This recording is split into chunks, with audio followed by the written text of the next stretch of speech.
नमस्कार, आप देख रहे हैं हिमाचल दस्तक वेब टीवी की प्रस्तुति दस्तक दिन भर। मैं हूं आपके साथ देवांश। आइए नजर डालते हैं आज के मुख्य समाचारों पर। नेड़ा खड़ चिखाड़ शमशान घाट पर एक साथ जली 9 चिताएं, क्षेत्रवासियों की आंखें हुई नम। पठानकोट में पकड़ी 5 किलो 765 ग्राम कोकीन की खेप, अभी तक की पंजाब में सबसे बड़ी खेप। इंटरनेशनल मार्केट में 70 से 80 करोड़ बताई जा रही कीमत।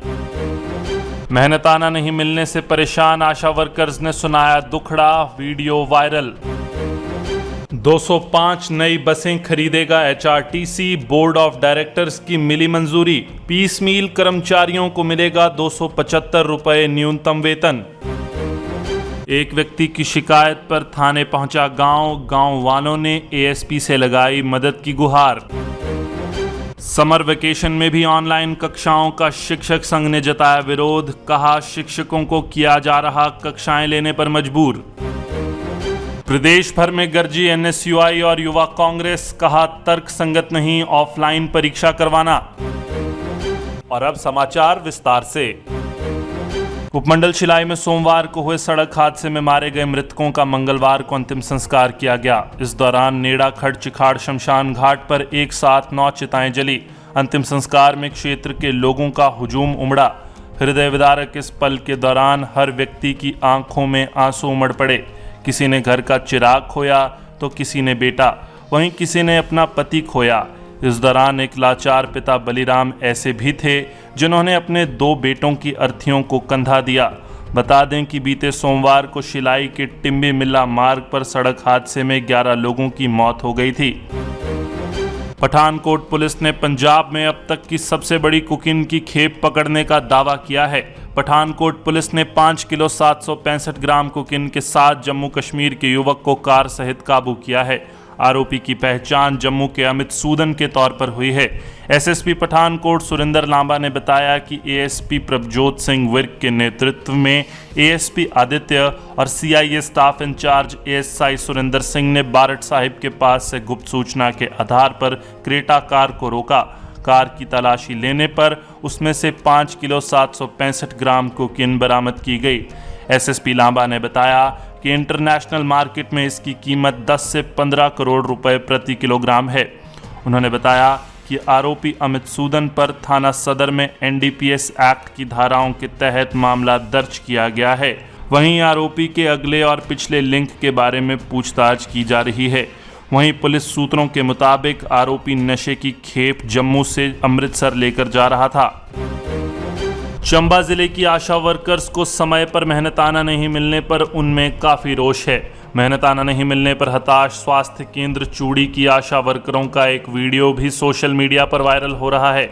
आशा वर्कर इसमें कहती हैं कि कोविड-19 के दौर में पूरी ईमानदारी के साथ आशा वर्कर्स कार्य कर रही हैं, लेकिन अफसोस है कि उन्हें समय पर उनका निर्धारित मेहनताना नहीं दिया जा रहा है।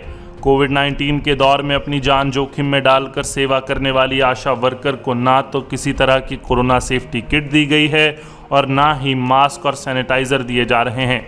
आशा वर्कर कहती हैं कि उन्हें अपने एरिया में निकलने वाले कोरोना पॉजिटिव मरीजों को अपने रिस्क पर तुरंत दवाइयां मुहैया करवाने को कहा जाता है और समय समय पर उनकी रिपोर्ट अफसरों को भेजने को बोला जाता है, लेकिन जब उन्हें मेहनताना देने की बात आती है तो कहा जाता है कि बजट नहीं है, जिसकी वजह से आशा वर्कर काफ़ी निराश हैं। जब हमने पैसों के बारे में अपने ग्रुप में मैसेज डाला तो हमें ये रिप्लाई मिला है कि हमारे ब्लॉक के लिए पैसा ही नहीं है।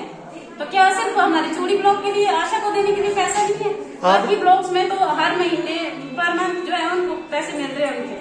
आपने किससे बात की थी इस विषय में? हमारा जो ग्रुप है, चूड़ी ग्रुप है आशा वर्कर्स, उसमें बीएमओ मैडम से लेके accountant, supervisor, data operator, coordinator सभी हैं उसमें, सभी जुड़े हुए हैं उसमें। तो किसी का रिप्लाई नहीं आया, सिर्फ हमारे अकाउंटेंट ने रिप्लाई दिया कि हमारे पास पैसा नहीं है आपको देने के लिए।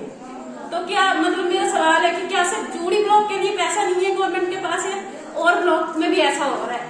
लेकिन हम और ब्लॉक से भी जुड़े हुए हैं, हमें पता है कि वो हमें मिल रहा है, टाइम से मिल रहा है सब कुछ। हमें यहाँ पे कुछ नहीं मिल रहा है। ऐसी फील्ड में भेज देते ना, हमें कोई मास्क न सैनिटाइजर न ग्लव्स कुछ नहीं दिया जा रहा है। हम काम करने के लिए मना नहीं कर रहे, हम काम कर रहे हैं, लेकिन हमें अपने पैसे जो है वो समय पे चाहिए। बात करें तो सुनते ही नहीं है कोई, बोलते पैसे के बारे में तो बात ही मत करो।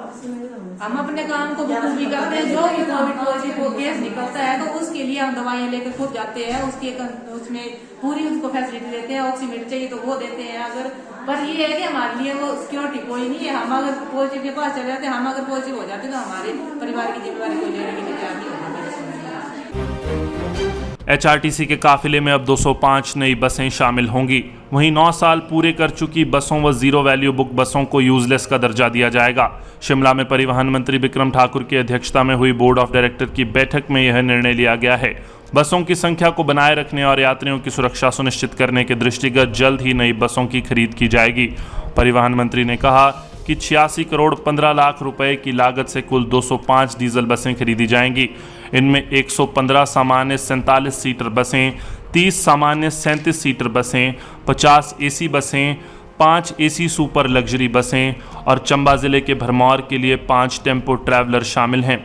वहीं बोर्ड ऑफ डायरेक्टर्स की बैठक में यह भी निर्णय लिया गया है कि एचआरटीसी में तैनात 30 मील कर्मचारियों को अब 275 रुपये न्यूनतम वेतन मिलेगा। बोर्ड ऑफ डायरेक्टर की बैठक में 30 मील कर्मचारियों को न्यूनतम वेतन देने का प्रावधान भी किया गया है।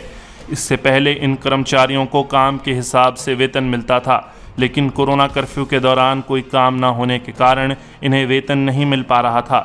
ऐसे में अब सरकार ने इनके लिए न्यूनतम वेतन का प्रावधान किया है। हमीरपुर ब्लॉक के अंतर्गत पड़ने वाली ललीण पंचायत का एक गांव व्यक्ति की झूठी शिकायतों से तंग आ चुका है। ग्रामीणों का कहना है कि गांव का एक व्यक्ति पूरे गांव के खिलाफ कभी पंचायत में तो कभी थाने में झूठी शिकायतें दे देकर उन्हें परेशान कर रहा है। ऐसे में वह कोई भी काम सही ढंग से नहीं कर पा रहे हैं। ऊपर से आजकल खेती बाड़ी का काम चला हुआ है। इसके चलते उन्हें झूठी शिकायतों के चलते कभी पंचायत तो कभी थाने में शिकायत के आधार पर पूछताछ के लिए बुलाया जा रहा है। यही नहीं, उक्त व्यक्ति गांव के लोगों के बच्चों के नाम भी पंचायत व थाने में दर्ज करवा रहा है। ऐसे में गांव के लोगों ने मजबूरन अतिरिक्त पुलिस अधीक्षक को संबंधित व्यक्ति के खिलाफ शिकायत दर्ज करवाई है। उन्होंने शिकायत में कहा कि उक्त व्यक्ति पूरे गांव वालों को बच्चों सहित थाने में बंद करवाने की धमकी देता है, इसलिए उक्त व्यक्ति पर उचित कार्रवाई की जाए। स्कूल प्राध्यापक संघ ने समर वेकेशन में भी ऑनलाइन क्लास लेने पर विरोध जताया है। राज्य प्रधान केसर ठाकुर ने कहा कि ऑनलाइन कक्षाएं निरंतर लग रही हैं और प्राध्यापक पहले की तरह घर घर पाठशाला के तहत पठन पाठन सामग्री विद्यार्थियों को भेज रहे हैं और लाइव कक्षाएं पढ़ा रहे हैं। हर रोज वर्कशीट भी चेक कर रहे हैं। कुछ प्रवक्ता जमा 2 परीक्षाओं के परिणाम बनाने के लिए रोजाना पाठशाला जा रहे हैं और पाठशाला में परिणाम तैयार कर रहे हैं। बहुत संख्या में अध्यापक कोविड ड्यूटी भी दे रहे हैं। वहीं गैर शिक्षण से जुड़ी सभी गतिविधियां निरंतर चली हुई हैं। ऐसे में अध्यापक, प्राध्यापक व विद्यार्थी पूरी तरह व्यस्त हैं। फिर अवकाश का लाभ किसको और कैसे मिल रहा है, यह समझ से परे है। विद्यार्थी भी लगातार 3 महीने से पढ़ाई कर रहे हैं। इन्हें भी कुछ दिनों का ब्रेक मिलना चाहिए। संघ प्रमुख केसर ठाकुर ने कहा कि अगर इसी तरह से पढ़ाई जारी रहती है तो इस अवकाश के बदले अर्जित अवकाश देने का सुझाव विभाग को दिया गया है। हर सप्ताह शिक्षकों को शनिवार और रविवार व सोमवार को क्विज प्रतियोगिता पूरी करवाने के लिए भी कड़ा परिश्रम करना पड़ता है। अध्यापक सप्ताह में 1 दिन भी आराम नहीं करते हैं। उन्होंने मांग की है कि जमा 2 का परिणाम तैयार करने तक शिक्षकों को अर्जित अवकाश प्रदान किया जाए और उसके बाद विद्यार्थियों व शिक्षकों को राहत प्रदान करने हेतु अवकाश दिया जाए।